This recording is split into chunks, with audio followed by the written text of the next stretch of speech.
Kerala Pradesh school teachers association Cherupuzha ബ്രാഞ്ചിന്റെ ആഭിമുഖ്യത്തിൽ Cherupuzha JMUP സ്കൂളിൽ യാത്രയയപ്പും അനുമോദന യോഗവും നടത്തി. TCC general secretary KK Suresh Kumar ഉദ്ഘാടനം ചെയ്തു. P. ലീന അധ്യക്ഷയായി.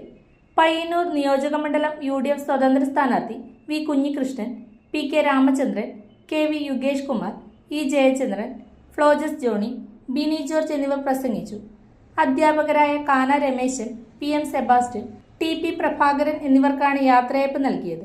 DCC general secretary KK Suresh Kumar, ഗുരുശ്രേഷ്ഠ അവാർഡ് ജേതാവ് P. ലീന, കേരള നിയമസഭ അന്താരാഷ്ട്ര പുസ്തകോത്സവ പുസ്തകാസ്വാദന മത്സരത്തിൽ 1ാം സ്ഥാനം നേടിയ T. നിഷാകുമാരി, നേതൃത്വ മികവിന് international president Stellar performance award ജേതാവ് മഞ്ജു മധു എന്നിവരെയാണ് അനുമോദിച്ചത്.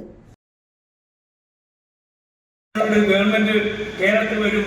കാരണം അടുത്ത ജൂൺ മുതൽ അധ്യാപകരുടെ കാര്യം പറയേണ്ടതാണ്. BA കാര്യം പറയും, BA കൃഷിയുടെ കാര്യം പറയും. എന്നെ ഉപദേശിക്കുന്നവർ നിങ്ങൾക്ക് സന്തോഷിക്കാം, ഇനി നിങ്ങൾക്ക് ഇതൊക്കെ കിട്ടും. എന്താ കാരണം? BA കൃഷിക്ക് വേണ്ടി അവർ സമരം ചെയ്യും. ഇപ്പൊ ഭിന്നശേഷിയുടെ ഓർഡർ വന്നു അവസാനം, ഇതുവരെ ഇംപ്ലിമെന്റ് ചെയ്തില്ല. ഇത് 5 കൊല്ലം ഭിന്നശേഷി ഉണ്ടാവുമ്പോ സുപ്രീം കോടതിയുടെ NSS വിധി വന്നു. സുപ്രീം കോടതിയിൽ NSS എന്ന് പറയുന്ന കേരളത്തിലെ ഒരു സംഘടന, ആ സംഘടനയുടെ കീഴിൽ വിദ്യാഭ്യാസ സ്ഥാപനങ്ങളുണ്ട് കേരളത്തിൽ.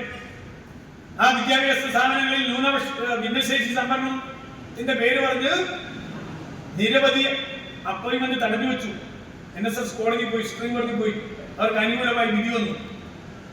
നിങ്ങൾ എവിടെയും കേട്ടിട്ടുണ്ടോ? ഏതെങ്കിലും ഒരു ഭരണകർത്താക്കൾ ചെയ്യേണ്ട രീതിയാണ് സംസ്ഥാന ഗവൺമെന്റ് ചെയ്തത്. സംസ്ഥാന ഗവൺമെന്റ് NSSന്റെ സ്ഥാപനങ്ങളിലുള്ള അധ്യാപകരുടെ മാത്രം അപ്പോയിന്റ്മെന്റ് പാസ്സാക്കി. ഇവിടെ അജിത് മാഷുണ്ട്, ജീന ടീച്ചറുണ്ട്, രജീഷ മാഷുണ്ട്, ശരണ്യുണ്ട്, അതുപോലെ മറ്റ് അധ്യാപകരൊക്കെ ഉണ്ട്, ദിശ ടീച്ചർ. അവരൊക്കെ ജോലി ചെയ്യുമ്പോൾ അവരിൽ നിന്ന് ഡെയിലി വൈസ ശമ്പളം കൊടുക്കുന്നത്.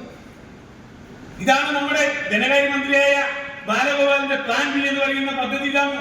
കാരണം അവർക്ക് വെക്കേഷനിൽ ശമ്പളമില്ല, ശനി ഞായർ ശമ്പളമില്ല, ഒഴിവുള്ള സമയത്ത് ശമ്പളമില്ല. ആ ശമ്പളമൊക്കെ ലാഭിച്ചുകൊണ്ട് ധനകാര്യ വകുപ്പിന്റെ ഫണ്ടാക്കി മാറ്റി വെക്കുന്നു.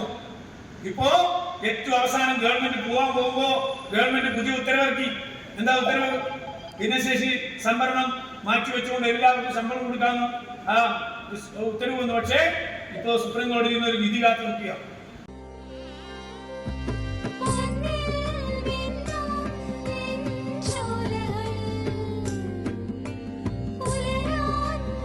ഇതെനിക്ക് തരുമോ?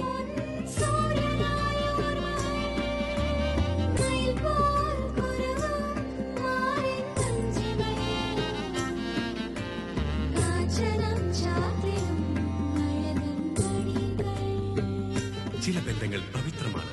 കണ്ണും നിറയും, മനസ്സും നിറയും. സ്വന്തം ജോസ്കോ ജ്വല്ലേഴ്സ്. ഇനി സംശുദ്ധമായ